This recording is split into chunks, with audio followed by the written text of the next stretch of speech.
레지옹 에트랑제 프랑스 외인 부대입니다. 강력한 전투 부대이면서 국회의 승인 없이 프랑스 대통령의 명령만으로 파병이 가능한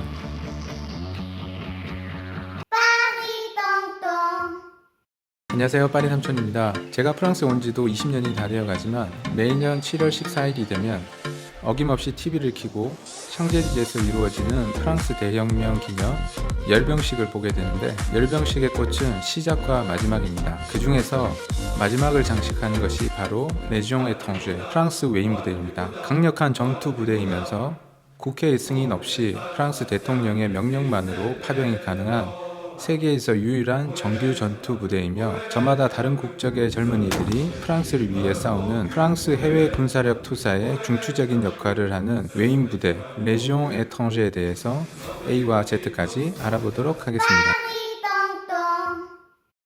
제가 한국에서 군 복무를 하던 1998년도에는 외인 부대에 대한 환상이 있었는데요.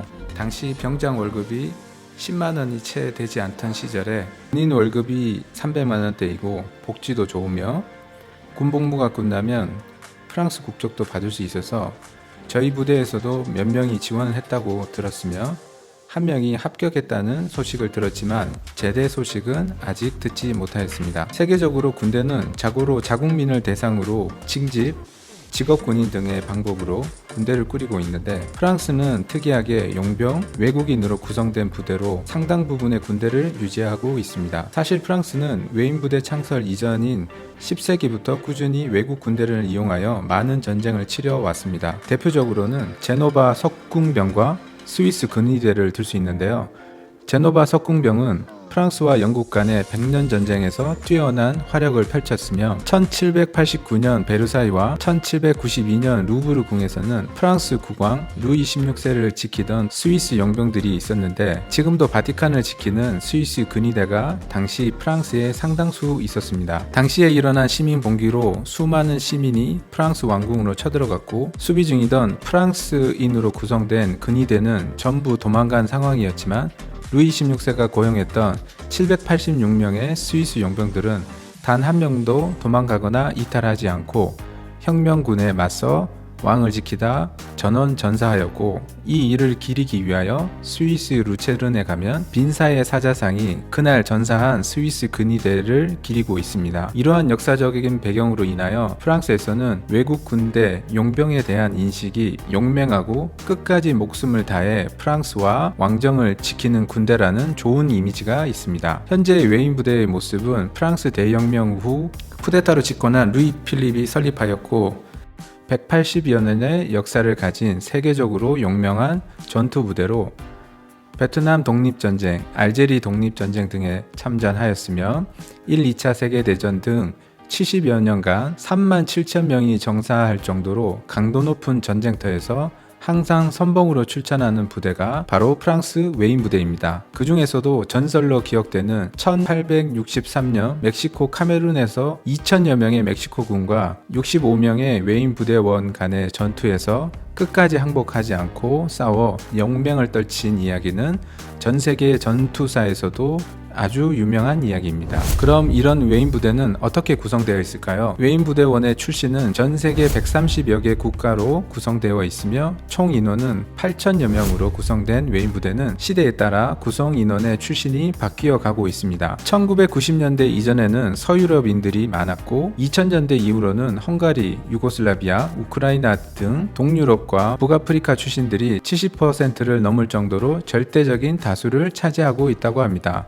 한국인들은 100여 명이 조금 안 되게 복무 중이라고 합니다. 지원 자격은 17세에서 34세까지 지원 가능하며, 강인한 체력을 요구하기에 자국에서 군 복무를 마친 사람이 70%가량 되고, 자국에서 범죄를 저지르고 새로운 출발을 위하여 외인 부대에 지원하는 경우도 많다고 합니다. 외인 부대를 5년 만기 제대를 하게 되면 프랑스 국적을 받고 새로운 삶을 출발할 수 있기 때문에 이런 메리트를 활용하려 하는 사람들이 많이 있다고 합니다. 그러나 2000년대부터 지원자가 많아져서 범죄자나 큰 수술한 이력이 있으면 선발 과정에서 제외된다고 합니다. 외인 부대는 내 인생의 마지막 기회이다.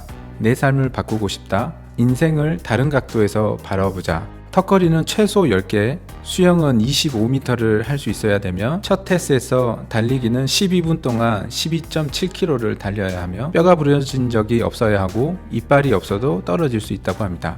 의사가 함께하는 메디컬 테스트를 통과한 후 훈련소에 입대하게 되는데 훈련복과 기타 물품을 수령하고 교육생들에게 정해진 대로 머리를 2mm로 삭발을 하며 4개월의 교육훈련이 시작하게 됩니다. 훈련 중에 1단계를 통과하면 어깨에 빨간색 인식표를 받게 되고 2단계의 훈련으로 들어가게 됩니다. 4개월의 훈련이 끝난 후 무기를 소지할 수 있는 증서와 정식 계약서를 받게 됩니다. 마지막 훈련은 프랑스와 스페인 국경에 있는 피레네 산맥에서 4주간 훈련을 받게 되는데요. 이곳에서는 강도 높은 타격 훈련 등 무술 및 사격, 실질적인 전장 적응 훈련을 받게 된다고 합니다. 완전 군장을 한 후 50km 산악행군이 끝나면 정식으로 프랑스 육군으로서 깨피 블랑이라는 흰색 정모를 받게 되고 군인으로서 복무하게 됩니다. 이후에도 지속적인 훈련이 있는데 프랑스 알프스 산맥, 피레네 산맥 등에서 혹한기 훈련 등을 받고 남미 기아나, 아프리카 지부티, 말리 등 정글에서 생존 훈련 등을 받으며 전 세계에 흩어져 있는 프랑스 해외 영토에서 3개월간의 교육을 수료하면 더욱더 실질적인 군인으로 변모하게 됩니다. 이런 강한 훈련을 받는 웨인 부대는 어떤 대우를 받을까요? 웨인 부대는 프랑스 육군 소속으로 프랑스 일반 군인과 동일한 급여를 받게 됩니다. 첫 급여는 1280유로, 일병의 봉급은 1339유로, 병장의 월급은 1532유로이지만 웨인 부대의 특성상 해외 파병 기간이나 전지 훈련 등이 많이 있어서 전 복무 기간 5년 중 절반 가까이가 해외 파병지에서 근무하게 되며 파병지의 위험 정도에 따라 수당이 지급되어 급여는 파병 시 기본 급여의 2배에서 3배까지 오를 수 있고 각종 수당 등을 합치게 된다면 500만 원을 상회하는 달도 많이 있다고 합니다. 근무 기간은 5년간 의무 복무를 해야 하며 원할 경우 6개월씩 연장하여 추가적인 근무도 가능하다고 합니다. 앞에서 말씀드린 프랑스 국적은 어떻게 받을까요? 입대 후 3년 이후부터 국적 신청이 가능하고 예전에는 5년이 지나면 자동적으로 국적을 발급받을 수 있었다고 하지만 최근 법이 개정되어 5년 만기 제대 후 3년 체류증을 받고 이후에 3년 동안 아무런 문제가 없을 경우 국적을 받을 수 있도록 개정된 법으로 적용받는다고 합니다. 100여 명 가까운 한국 사람들이 복무하고 있는 웨인 부대에서 한국 사람들이 느끼는 가장 어려운 점은 무엇일까요? 바로 언어 부분입니다. 한국에서는 불어가 일반적으로 통용되지 않기 때문에 불어에 대한 준비가 없이 들어간 사람들은 5년 내내 불어로 해야 되는 의사소통에 대한 어려움으로 인하여 고충을 많이 털어놓기도 하였습니다. 제가 프랑스에서 만나본 웨인 부대 출신 인원들도 항상 이야기하는 것이 불어로 소통하기가 너무 어렵고 의사소통이나 여러가지 명령에 따르는 것에서 어려움이 많았다고 합니다. 불어만 잘 한다면 한국인들이 뛰어난 시체 능력과 명령에 복종하는 성실함 등으로 인해서 출세할 수 있는 길은 많이 있다고 합니다. 오늘은 이렇게 프랑스 군대를 대표하는 웨인 부대에 대해서 알아봤습니다. 오늘 내용이 여러분에게 도움이 되셨다면 구독과 좋아요, 알람 설정까지 부탁드리겠습니다. 감사합니다. 장단꾸러기 삼형제의 아빠, 프랑스의 파리에 살고 있는 파리 삼촌은 여러분에게 유럽 문화를 쉽게 알려드리는 친구가 되겠습니다.